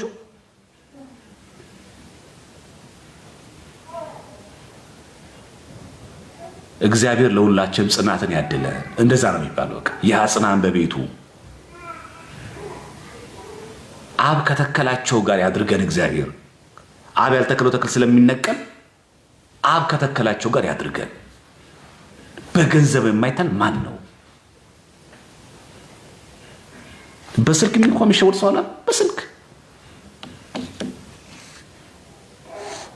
ያቺ ኤርጌንዷን ስልኳን ቀይሮላት አይፎን ስልክ አምጥቶ እኮ እንደፈለጉ እኮ መሽከረከራት እኮ ወንድ አለ። ያችን ልጅ ስልክ ቀይሮ እኮ ነው ቀፎ ቀይሮ ሰውን የሚያክል ፍጥረት ላይ የሚጫወት እኮ ሰው አለ። እኛ ነው ማንሸወደው በሰው ደግሞ እኮ እንደዚህ የምትታለለው እኮ የሰንበት ተዋይ ናት፣ አገልጋይ ናት፣ ዘማሪ ናት። እና ብዙዎቻችን ስለ ሐሳይ መሲህ ሲነገር እኔ እንኳን ነው ይሄ አሁን ኢትዮጵያ ሕዝብ ግን ምን ጤናማ ሆኖ ይክዳል ይላል። አንተ የካርካር ለበቀፉ መጨረሻችን ያሳምርልን እግዚአብሔር አምላክ። ይበቃናል። በሚቀጥለው ጊዜ ስለ ሺህ ዘመን እና ሲኦል ስለሚባለው ትምህርት ስለ ሐሳይ መሲህ በቀደምት አባቶች ያለውን ትምህርት እንደ እግዚአብሔር መልካም ፍቃድ እንመለከታለን። ትምህርታችን የሚያጠነጥነው እዚህ ምጽአተ ክርስቶስ በሚለው መጽሐፍ ስለሆነ እሱ ላይ አንስተን እንጸልያለን። ስለዚህ እንማማራለን። ጸሎት ደግሞ ከምንም በላይ አስፈላጊ ነው። በጣም አስፈላጊ ነገር ነው። በቃ የዕለት ውዳሴ ማርያም አታስታጉሉ፣ እባካችሁን አታስታጉሉ። ውዳሴ ማርያም እንዳይታጎል እንጣር። ዳዊትም እየደገም እንጸልይ፣ እንስገድ፣ እንጹም፣ ከእግዚአብሔር ጋር እንታረቅ። በቃ ይሄ ነው መፍትሄው። ስጋው ደግሞ እንቀበል። ከዚህ ውጭ ሌላ መፍትሄ የለውም። መጽናት ነው በቃ። ማንም ላይ መቀሰር አለ መፍትሄው። ራስን ማብቃት። እኔ ማን ነኝ ማለት ነው።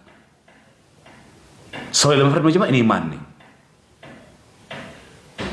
ይሄ ከሁላችን የሚጠበቅ ስለሆነ መንፈሳዊ ሕይወታችን በጣም ከፍ አድርገን እናሳድገው። በቃ አርምሞ ነው ካልምነስ አቡነ ሾላ የጻፉት መጽሐፍ አለ። ትዝ ይላችኋል። ካልምነስ የሚል መጽሐፍ አላቸው። ዝግታ፣ አርምሞ፣ ጸጥታ፣ እርጋታ፣ ካልም መሆን በቃ እርግት ያለ ሰው፣ ስክን ያለ ሰው። ኦርቶዶክሳዊነት ማለት እንደዛ ነው። የሚቅበዘበዝ አይደለም። ሁሉ ቦታ እኔ ልታይ እኔ ልናገር የሚል አይደለም። የሚሰክን በቃ የሚረግም። ይሄ የሚሆነው ደግሞ ከመንፈሳዊ ሕይወታችን በጣም እያደገስ ይመጣል እና የጸሎት ሰዎች እንሁን፣ የእምነት ሰዎች እንሁን። ይሄን ማድረግ ከቻለን እግዚአብሔር ደግሞ በምሕረቱ ደግሞ እያበቃን ይመጣል። እሱ በወደደው ቀን፣ በእኛ አይደለም፣ እሱ በወደደው ቀን ደግሞ ያበቃናል፣ ወደ ቅድስና ሕይወት ያበቃናል። እሱን ተስፋ እናደርጋለን። ሁላችን የበቁ ቅዱሳን ያድርገን። እግዚአብሔር ከፈቀደ የፊታችን ሐሙስ ከምሽቱ 2 ሰዓት ላይ ሊቀ ሊቃውንት ስምዐኮነ ይመጣሉ። እግዚአብሔር ከፈቀደ ቪዲዮ የምንሰራና እንለቀዋለን። ሊቀ ሊቃውንት ስምዐኮነ ይመጣሉ ማታ ማለት ነው በ26 ዛሬ ማክሰኞ አይደል? ከነገ ወዲያ ማለት ነው። በነገረ ክርስቶስ በነገረ ማርያም ዙሪያ ላይ ያስተምሩናል። ሊቀ ሊቃውንት ስምዐኮነ ማለት ነው። ባለፈው ዕለት መምህራን የኔታ በጻለሙ ነበር የመጡት አይደል? አሁን ደግሞ እግዚአብሔር ከፈቀደ ደግሞ ሊቀ ሊቃውንት ስምዐኮነ ይመጣሉ፣ ያስተምሩናል ቃል እግዚአብሔርን። ሁላችሁም ከምሽቱ 2 ሰዓት ላይ እኛ ቤት ላይ ተገኝታችሁ ቃል እግዚአብሔር እንድንማማር፣ ከሊቃውንቶቻችን ትምህርት እንድናገኝ፣ ከአበው ትምህርት እንድንማር በእግዚአብሔር ስም ጥሪ እናቀርብላችኋለን። እግዚአብሔር በሰላም ያድርሰን። ለሐሙስ የአቡነ ሀብተ ማርያም ወርሃዊ በዓል ነው።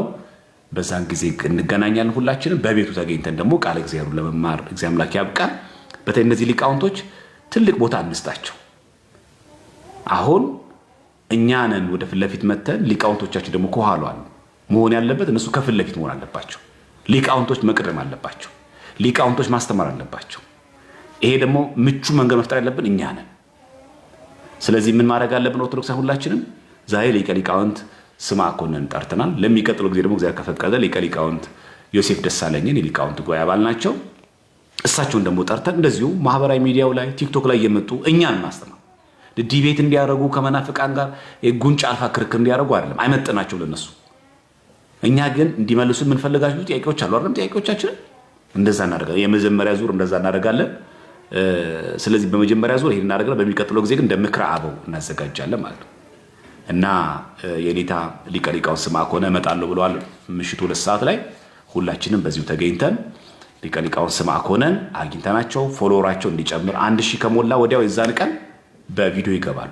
እሺ በቪዲዮ ይገባሉ። እግዚአብሔር ከፈቀደ በሰላም ያድርስልና በቪዲዮ ከገቡልን ደግሞ ያው ሁላችሁም እንደምታውቁት ትምህርት ለማስተማርና በቪዲዮ እያየናቸው ለማስተማር ስለሚመች በዛ እንማማራለን ማለት ነው። ሌላኛው ወንድማችን ተስፉ የሚባል ወንድማችን ሾላ ገበያ ላይ ነጠላ ምናምን የሚሰራ ለሴቶች የሚሆን ነጠላ ሰጥቶናል። ለ10 ሴቶች እህቶቻችን የሚሆን። ስለዚህ ሳትዋሹ ነጠላ ያለቀባችሁ ወይ ደግሞ የሌላችሁ ሴቶች እህቶቻችን ለእናንተ ቢሆን ተስፉ ወንድማችን 10 ነጠላ በስጦታ ሰጥቶናል። ስለዚህ ለእህቶቻችን ያለምንም አድሎ ግን በእውነት ነጠላ የሌላችሁ ማስቀደሻ ማለት ነው። የጌጥ አይደለም፣ ለወክ የሚሆንም አይደለም። ቅዳሴ የምታስቀድሱበት ነጠላ የሌላችሁ እህቶቻችን ወንድሞቻችን 10 ነጠላ ስፖንሰር ሆኗል ወንድማችን። እግዚአብሔር ይስጥልን። ስለዚህ ወንድማችን ይህን ነገር ስለሰጠን እኛ ደግሞ በታማኝነት ለእህቶቻችን እናድላለን ማለት ነው። ስለዚህ ነጠላ የሌላችሁ ሰዎች በኢንቦክስ አናግሩኝ፣ በሚቀርባችሁ ቦታ ላይ ያደርጋሉ። ካለቀ አለቀ ነው። ያለችው 10 ነጠላ ናት፣ ለ10 ሴቶች ነው የሚያገለግለው። ስለዚህ ነጠላ የሌላችሁ እህቶቻችን ድራቢ ሁለተኛ እንግዲህ እግዚአብሔር ያያል። ግን ነጠላ የሌላችሁ እህቶች ትኖራላችሁና ለእናንተ መስጠት ወይስ በጥያቄና መልስ እናድርገው? የትኛው ይሻላችሁ? በዛ መንገድ ማድረግ ስለሚቻል ፈቃድ እግዚአብሔር ይሁን። ብቻ በዚህ መንገድ ወንድማችን ተስፉን እግዚአብሔር ይጠብቅልን በሉ። በተለይ ተስፉ በጣም ሾላ ገበያ ላይ የሚሰራ ወንድማችን ነው። ከተለያየ ቤተ እምነት በተለይ እህቶቻችን ከእስልምና ከፕሮቴስታንት ወደ ኦርቶዶክስ ሲመጡ ነጠላ በነፃ ነው እየሰጠ ያለው። ልደተ ቃልም ይህን ሲነግረኝ ነበር ባለፈውና የወንድማችን በጣም የሚገርም ነው። በዚህ ኑሮ ላይ በዚህ ገበያ ላይ በዚህ የኢትዮጵያ ኑሮ አሁን ባለበት ወቅት ላይ ከሌላ ቤተ እምነት ሰዎች ሲመጡ ወንድማችን ተስፉ ነጠላ በነፃ የሚሰጠው የሚጠመቁበትን ምን ለብሼ ልሂድ የምትለውን ሴት እህታችንን ነጠላ የሚሰጠው እሱ ነው። እና ወንድማችንን እግዚአብሔር አምላክ ጎዳናው እንዲያቀናለት ህይወቱን እንዲባርክለት በጸሎት አስቡት። እውነት ሁላችሁ እንደዚህ ደግ አገልጋዮች እንዳይደክሙብን። በቃ ይሄ ሰው እኮ እያገለገለን አይታችሁ እንኩ ማስቀደሻ እያለ ነው። ነጠላ ዛሬ ስንት ነው አንዱ ነጠላ? ግን እሱ 10 ነጠላ እየሰጠን ያለው 10 ለእኔ ነው እንካ ስጧቸው ያለ ለእህቶቻችን የምትገለገሉበት የምታስቀድሱበትን ነው። ግን ደግሞ ከተለያየ ቤተ እምነት ወደኛ ሲመጡ ደግሞ ቤተክርስቲያን የሚሄዱበትን ነጠላ ጭምር በነፃ እየሰጠን ያለ አገልግሎት ነው። በዚህ አጋጣሚ ድርጅት ያላችሁ በዚህ አገልግሉ ትችላላችሁ። በቃ ብዙ እኮ ማገልገል እኮ ይቻላል። ስንት የተቸገሩ ወንድሞቻችን እህቶቻችን አሉ አይደል? ምን ችግር ቡቲክ ያላችሁ ሰዎች ለምሳሌ ሸሚዝ ብትሰጧቸው፣ ሱሪ ብትሰጧቸው፣ ጫማ ብትሰጧቸው ምን ክፋት አለው? ማድረግ ይቻላል። የኛ የቅንነት ማነስ ነው እንጂ በጣም ይቻላል። ለአንተ አሁን አንድ ሸሚዝ ምንም ላይሆን ይችላል። ለአንዱ ሱሪ ምንም ላይሆን ይችላል። ቀሚስ ለምሳሌ ከተለያየ ቤት ወደኛ ሲመጡ ቤተክርስቲያን ስትሄድ የምትለብሰውን ቀሚስ ቢደረግ መታ አንተ ጋር ልብስ ቤት ምሰራ ከሆነ ስፌት ተለክታ ከሷ ጋር አብሮ የሚሄድ ልብስ ተሰፍቶ ኦርቶዶክሳዊ ስርዓት የጠበቀ ቀሚስ ብትለብስ አገልግሎት ነው። ይሄ ራሱ አገልግሎት ነው። ወንድማችን ተስፋ ምን መጣ በነጠላ። ስለዚህ ማንም አገልግሎት የማያገለግል ሰው የለም። ሚዲያ ላይ አናየው ማለት ሚዲያ ላይ አናየው። ሚዲያ ላይ ወጥቶ እንደዚህ ብሎ አይናገርም፣ ግን ከውስጥ ግን ያገለግላል። እና እንደዚህ አይነት ሰዎች ባሉባት በጣም እንደዚህ የዋህ የሆኑ ሰዎች አገልጋይ ሲኖሩ ለወንድሞቻቸው ጉልበት ይሆናል። በቃ መጽሐፍ ቅዱስ እየሰጡ ማዳረስ፣ መዝገበ ጸሎት እየሰጡ እንዲሰው እንዲጸልይ ማድረግ፣ ይህን ስራ መስራት አለብን እኛ። ስለዚህ እባካችሁ የተለያየ መስክ ላይ ያላችሁ ሰዎች አትስነፉ። በጣም ብዙ አገልግሎቶች አሉ። ለአንተ ምንም ጥቂት ሊሆን ይችላል፣ ለብዙዎች ግን ስራ ነው የሚሰራው። ያቺ ነጠላ ለአንተ አንድ ናት፣ ለዛች ልጅ ግን ለእድሜ ልኳን ማስቀደሻዋል። አንድ ነጠላ ብቻ እኮ ያላት እኮ ሴት አለች፣ ማስቀደሻ እኮ ያጣች ሰው ትኖራለች። እና ያ ስለሆነ ተዘጋጅተን እንድንኖር እግዚአብሔር አምላክ ይርዳን። ወንድማችንም እግዚአብሔር ይስጥልን። እንደዚህ በውስጥ ወንድሞች የምትረዱ እህቶች የምትረዱ ኢኮኖሚካሊ በገንዘባችሁ፣ በሐሳባችሁ፣ በጸሎታችሁ አሁን ባለው ኢትዮጵያ ኑሮ ክብደት የተነሳ የምትለግሱ እግዚአብሔር እናንተ ክንዳችሁን ያበርታልን፣ ያጠንክርልን። እግዚአብሔር እናንተ ይጠብቅልን። በእውነቱ ትልቅ ስራ ነው የምትሰሩት ያላችሁትና በተለይ ትልቁ ነገር መልካም ነገርን ለመልካም ነገር ማዋል። በቃ ነጠላ መልካም ነገር ለመልካም ነገር መጠቀም ተገቢ ስለሆነ በዚህ መንገድ ያላችሁ እህቶች ወንድሞች የተስፉን መንገድ ተከትላችሁ እንድትረዱ በቃ እርዱ፣ አግዙ። በቃ ሌላ ነገር አለ። አሁን ተስፉንም እኮ አላደርግም፣ ነጠላ ነው በቃ አለ። ምን አደረግን እኛ? የተሰጠን ያችን ነጠላ ለእናንተ ነው፣ ምንም የትም አይሄድም። በቃ አስሯ ነጠላለች። የተቸገራችሁ እህቶቻችን በውስጥ አሁን ሚዲያ ላይ አይነገርማ። ይሄ ነጠላ የለኝም አይባልማ። በቃ በውስጥ አናግሩ፣ በውስጥ መስጥ አለቀ። እግዚአብሔር ነው። ተመልከቱ እገሪት ነጠላ የለባት ነበር አይባልም። ይሄ ፕራይቬሲ መጠበቅ አለብን። የሰዎቹ ክብር መጠበቅ አለብን። ሁሉ ነገር ለሚዲያ ለቪዲዮ አይውልም። ያበላ ነው ያጠጣ ነው ሁሉ አይወራም፣ አይነገርም። ምረጡ ባካችሁ። በቃ የሰጠውን ሰው አመሰገን፣ ጥሩ። የተቸገረ ሰው መጥቶ ያናግር፣ በውስጥ እዛው እንጨርስ። በቃ አለቀ። እገሪት ነጠላ አልነበራትም ለገሌ ክርስቲያት አይባልም።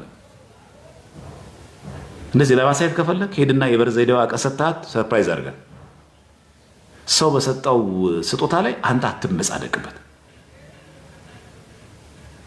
ስለዚህ ስራዎችን ስንሰራ መልካም ነገሮችን እንዲታመሰግኑና በውስጥ ነው የሚሰጠው፣ በውስጥ ነው ትጨርሳላችሁ። እዛው ያልቅ። እዚህ እንደዚህ መርዳት የምትፈልጉ ሰዎች ካላችሁ የተለያየ ድርጅት ያላችሁ አቅም ያላችሁ እኛ በምን እንርዳ የምትሉ ለምሳሌ መድኃኒት ቤት ያላችሁ ሰዎች አላችሁ የላችሁ? መድኃኒት ቤት ያላችሁ ሰዎች፣ ክሊኒክ ያላችሁ ሰዎች የላችሁ? ፓራስታሙን መግዛት ያጣው ኦርቶዶክስ የለም? ለምን በዚህ አትለግሱም እናንተ? ይሄ አገልግሎት አይደለም?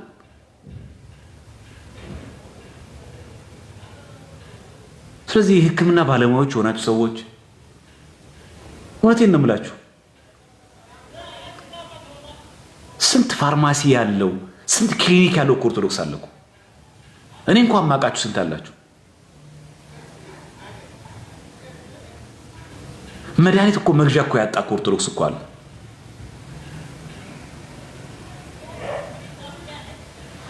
እዚህ ሰብሰብ ብንል ስንት ነገር እንደምቃይታችኋል፣ ስንት ነገር እንደሚቀረብ።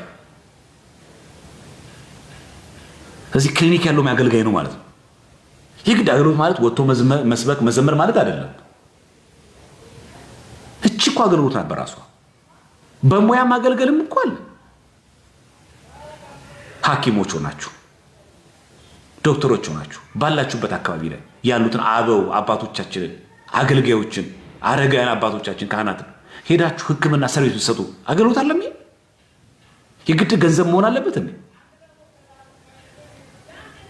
የሚጀምረው ከዛ ነው። በቃ ነርሶች አላችሁ፣ ዶክተሮች አላችሁ፣ ሬዚደንት ነው የምትባሉ አላችሁ፣ ስፔሻሊስቶች አሉ፣ ሰብ ስፔሻሊስት ጭምራሉ።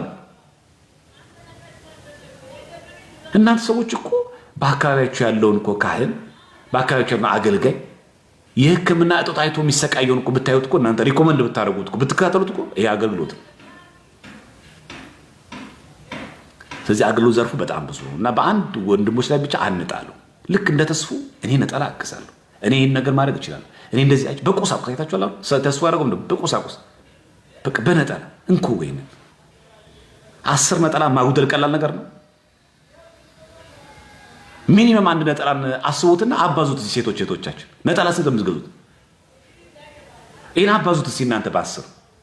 ይሄ ቀላል ነገር ነው?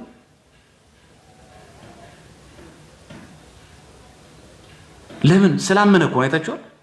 መስጠት ያበዛልኛል፣ ለመንፈሳዊ አገልግሎት የምሰጠው ነገር ጉድለት አይደለም፣ እጥፍ ድረው አድርጎ አምላክ ይመልሰው ብሎ ስላመነ ነው። የትም አያቀርም። ሚዲያ ላይ ስላየን ነው። ዘመዶች ስለሆነ አይደለም፣ አገልጋዮች ናችሁ ብለው ስላመነን ነው። የታመነውን ነገር ደግሞ እዛ ቦታ ላይ መዋል ደግሞ አለብን። ይሄን ይመስላል። ስለዚህ ሌሎቻችሁም እንድትነሳሱ ፈልጌ ነው የምነግረው፣ በወቀሳ ሳይሆን እንድትነሳሱ። በቃ እኔስ ምን ላገልግል? እኔ ዘርፌ ሙያዬ ይሄ ነው፣ እኔ ይሄ ድርጅት አለኝ፣ በምን ላገልግላችሁ ጠይቁ፣ እነግራችኋለሁ። ብዙ አለ፣ እኔ አውቃለሁ። መድኃኒት መግዣ አጥቻለሁ ያለኝ ሰው አለ። በየወሩ ሞቶ መድኃኒት አለ፣ እሱ መግዣ አጥቻለሁ ያለ ሰው አለ። እናንተ ፋርማሲ ያላችሁ፣ እናንተ ሆስፒታል ያላችሁ ሰዎች ታዲያ ምን ችግር አለ እዚህ ሰው እናንተ ብትለግሱልን?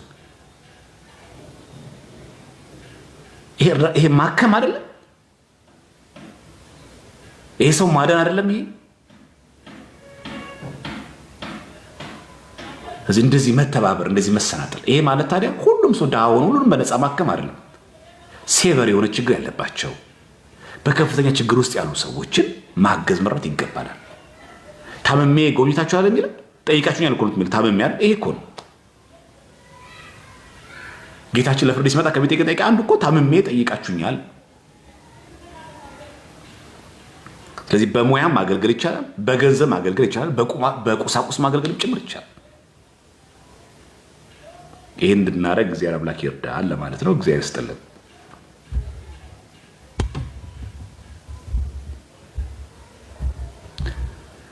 እሺ አይበቃችሁ?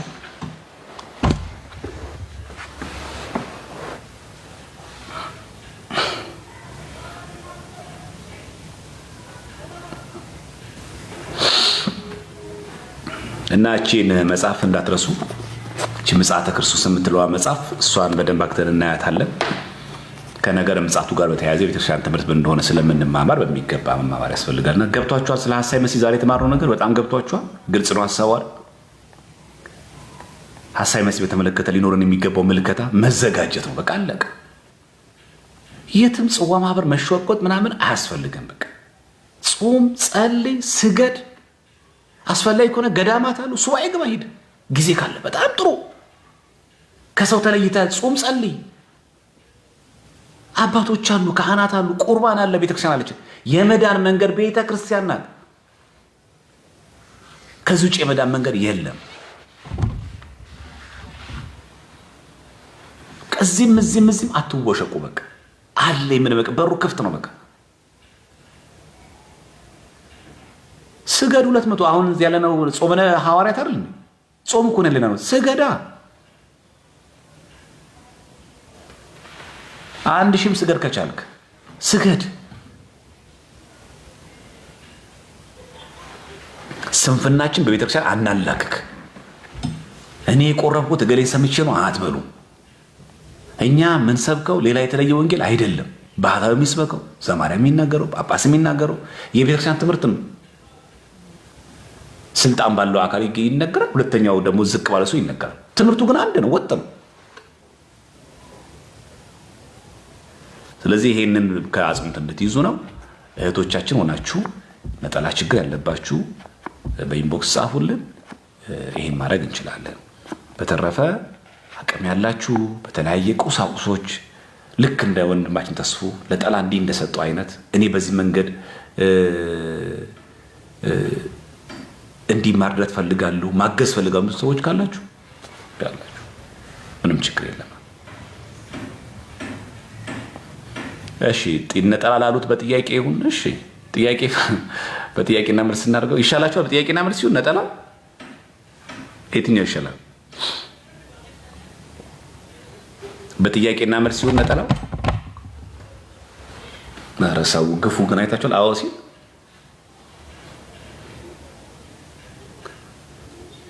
እስቲ አንድ ቁጥር ጻፉ። በጥያቄና መልስ ይሁን የምትሉ ጥያቄና መልስ እየቀረበ ጥያቄና መልሱን ለሚያሸንፉ ሴቶች 10 ሴቶች ይሰጥ የምትሉ አንድ ቁጥር ጻፉ።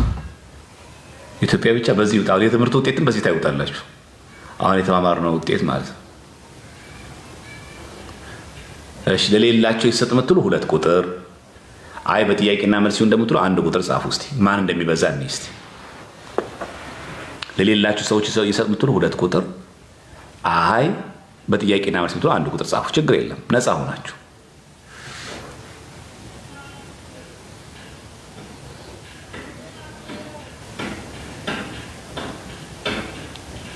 ሶስት ቁጥር ደግሞ ለማንም አይሰጥ የምትሉ ይኖራል እኮ። የታባታቸው አያስቀድሱ የሚል እኮ ይኖራል እኮ።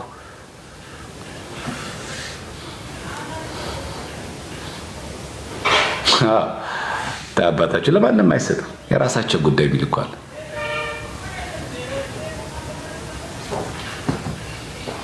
አይገዙም ታዲያ ቢል ሰው እኮ አለ። ምን ችግር ነጥላ አይደለ ክርስትና አይደል የሚል ሰው ቢፈርድ። እሺ ምኑ በዛ ማለት ነው? ስንት ቁጥር የሚል በዛ? 2 ቁጥር የሚል በዛ ማለት ነው። እሺ 3 ቁጥር አንድ ሰው ነው ያየሁት፣ የራሳቸው ጉዳይ የሚል።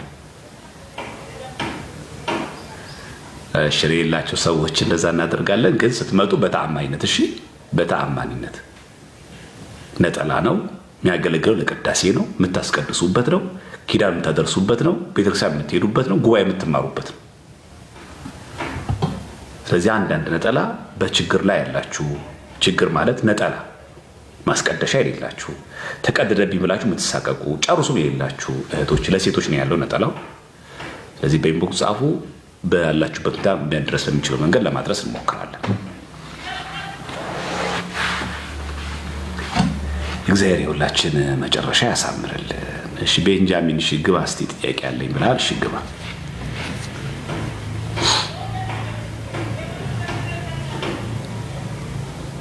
አንድ ቪዲዮ ሰርቼላችኋለሁ፣ ገብታችሁ እዩት። አንድ ቪዲዮ አለ። ይሄ እንዚራ ስብሐት ላይ ባለፈው ያ ሰውዬ ቀለብ የሚባለው ሰውዬ የተናገረው አለ አይደለ? ሰማይና ምድር ባንቺ ተፈጠሩ የሚለውን ቃል እያጣመመ እንትን ብሏል። ዩቲዩብ ላይ ለቅቄዋለሁ፣ እሱ ማየት ትችላላችሁ። በዚህ አሁን በቲክቶክ ደግሞ አሁን ስወጣ ደግሞ ለቀዋለሁ። በቲክቶክ ላይ ደግሞ ታዩታላችሁ። በሚቀጥለው ጊዜ እግዚአብሔር ከፈቀደ ደግሞ ስለ መንፈስ ቅዱስ ሮሜ 8:34 በተመለከተ ትምህርቶች እንደዚህ እንለቃለን በየጊዜው ማለት ነው። የሚሻል አይ ቲንክ ቪዲዮ መልቀቅ ነው። ምክንያቱም አሁን እንደዚህ ትምህርትም ተምረንም ደግሞ እንደምታውቁት አንዳንድ ሰው ትምህርቱን ይማርና አይ ምናምን ሰው የሚላል። ለምክንያቱም አንዳንዱ ሰው ማይከታተል ጨርሶ ማለት ነው፣ ትምህርቱን ማይሰማል፣ አርፍዶ ምናምን የሚመጣ ሰው አለ። ስለዚህ ቪዲዮ ከሆነ ግን ቢያንስ አትሊስት እንኳን ራሱ እዛው እየተከታተለ ቢያመልጠው እንኳን የተለቀቀ ቪዲዮ ያህል ማለት ነው። ስለዚህ በዛ መንገድ ቢጠቀሙበት ጥሩ ይመስለኛል እንደኔ። እግዚአብሔር ከፈቀደ በዛ በቪዲዮ እንሰራለን ማለት ነው። እሺ ሞዴሬተሮች ካላችሁ አስገቡት። ቤንጃሚን ጥያቄ አለኝ ስላለ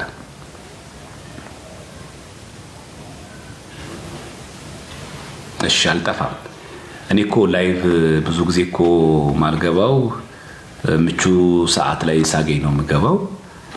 ፕላስ ደግሞ በምገባበት ታይም ላይ አንዳንድ ወንድሞቻችን ስለሚገቡ ልባችሁ እንዳይከፈል ብዬ ነው። እሺ ልባችሁ እንዳይከፈል እዛ ቤትም እንድትማሩ ያ ትምህርትም እንዳይቀር ሁለት ሆኖ ልባችሁ እንዳይከፈል ወጥቶናችሁ አንድ ቦታ እንድትማሩ ልገባ ስል ወንድሞች ሲገቡ አይበቃ ይቅር ብዬ ስለምቀር ለዛ ነው።